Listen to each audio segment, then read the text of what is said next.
Hello, Holy One. Hello, hello. I'm A.L. Garris, and I have a business called Sacred Expansion, and I create videos, energetic, teaching, all sorts of spaces of connection to assist with that, the expansion of the divine within you. Some people have said, why do you say Holy One? Who are you talking to? I don't feel like I could listen to you because I don't feel like I'm holy or divine or pure. And there's a space of you that is. So that's what I'm talking to, speaking to, connecting with. That sacred space of your being, that is your origination point. And that origination point of your consciousness is inhabiting your now vessel. It is you, your eternal soul that's having the now. And so I'm talking to that space of you. So that's what I do. I help people remember that space of themselves, activate that space of themselves, open up that space of themselves. Why? Because then that space of that vibration of you that you are at your core essence, you come in as, if you will. Yes, that is then available in your now form to be implemented into your life experiences. Why would you want to do that? Because then you are going to have a flow state, a vibratory frequency alignment, resonance with your creative self. That's how we create, through our energy. You're going to have a flow state that is then running at a higher frequency. So it's going to create a reflection, a life around it that is also running that frequency as well. What does that look like? That looks like health. That looks like happiness. That looks like peace that passes all understanding. That looks like wealth, abundance, freedom. Yes, and that is what we are here to do. That's the whole kit and caboodle, I think, is a saying some use, right? That's the whole yes, space of it that we're here for, is to remember, realign, reconnect, and shift consciously our being that's having this spirit space of itself into that higher flow of itself that we are. That's the evolution, or the awakening, or the ascension of consciousness. And that's what we are. We're consciousness in an experiential space of itself. So, big intro there that has nothing to do with the topic. I sometimes do that. But the topic of this video is going to be about prepping for disaster, prepping for the end of the world, prepping for maybe the grid goes down, power goes down, all those types of scenarios that are out there that you hear people talking about. So I don't make videos about this. I have never made a video about this, but I have a beautiful community of light called the Acasma Family of Light. And one of our beautiful members, Sam, mwah, love you, Holy One, she came and she asked about this. And so her question is valid. Her question is important, right? And I'm sure there are others who have had these thoughts, these questions. And so I'm going to talk about it just a little bit. This is my interpretation and my opinion based on my space of understanding right now. You should have yours. You should have yours on every space that you are experiencing. It is really powerful to allow ourselves to follow our heart and follow our intuition and be led to spaces, to people, to platforms, to connections that give us guidance, give us understanding, and then we filter it. We filter it in our own being, in our own heart, in our own inner knowing, and we decide how we come in with that connection. So that I share here with you, you get to filter it. You get to, yes, lean in, if you will, and you get to decide if it fits you and or if you might want to edit it a bit, okay? Yes, so I do say the word yes here and there. I over-accentuate vowel sounds. I breathe erratically sometimes. Maybe that's a word we could use. But it's all energy rising really quickly. Yes, when I'm moving into, yes, communication that is beyond what we would understand is just human knowledge. I move into spaces of communication that come from what we would understand as the higher mind and higher heart of our own beings.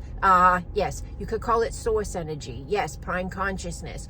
The we, that is one I love to use as well, because sometimes it's tapping into the higher vibrational space, higher dimensional space of understanding coming from guardians or guides that work with us as well. This can be star being lineages, ancestral lineages, angelics. Yes, so this might be what you might call archangels. Yes, this would also then be connected to Palladian. Yes, Arcturian. Yes, Lyran, Andromedan. Yes, Chief Standing Bear. Yes, Gaia, Earth. Yes, Mother Earth. Yes, and many other spaces of higher consciousness. The tall ones, yes. Terra and Tians, yes. So, yes, this is where the information's coming from. It's us in a higher vibrational space of understanding. So here's the question that was sent in, all right? So there's been so much talk about surges of the solar flares on the sun and how there could be this massive solar flare that would impact the earth, the satellites, the electronics, and there would be we would not have power, we would not have the means in which we have to do our daily buying of food and all the ways in which we live that have to do with electricity and paying and receiving and all these things. And so the question was, do I think we should prep? Do I think we should be prepared? And if so, what would I do? And so forth like that. So if you know me at all, you know first and foremost, I'm going to say that it does matter that you come from a vibrational space of you are safe. So you're not prepping because you're terrified. You're prepping because you're smart.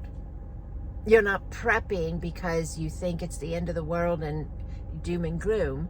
You're prepping because you are aware that you are always safe and you are intelligent and making good choices. So first and foremost, as this topic is rolled out, please remember that's where I come from. I do not come from, oh, you better get to the store and buy everything right now because we're all going over the cliff. This is the end. I'm not coming from that space. I'm coming from the space of be intelligent, be wise, make good choices, knowing you are safe no matter what happens.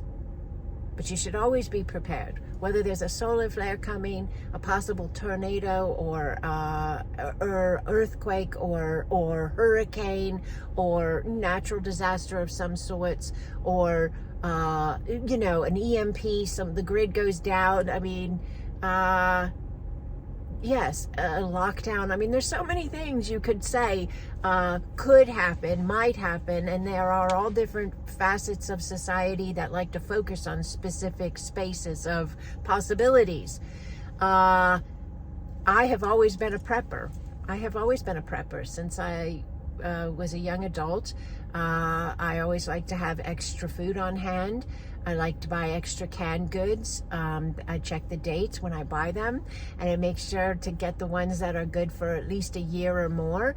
And they're just my prep food. I have also bought specific emergency food that lasts for like 20 years. It's like freeze-dried or whatever.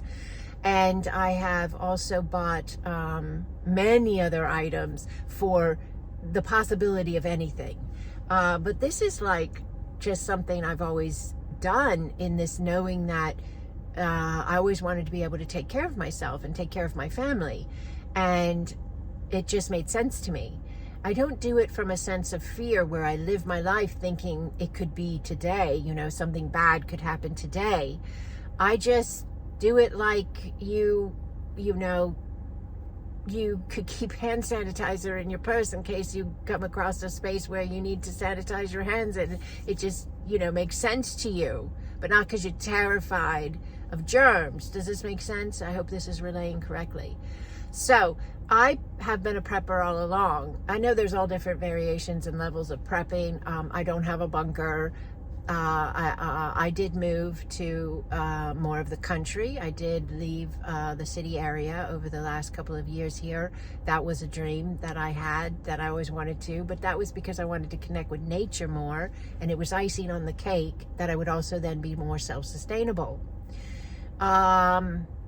But definitely, no matter what area you're in, whether you're in a city or you're out in the country or wherever you are, I think it's very wise to have supplies on hand that you could sustain yourselves and your family adequately. It doesn't have to be above and beyond and over the top, but just, think about it. Think about, if I had to feed us, me, or if you have a family as well, if I had to feed us, if I had to have water for my family and myself,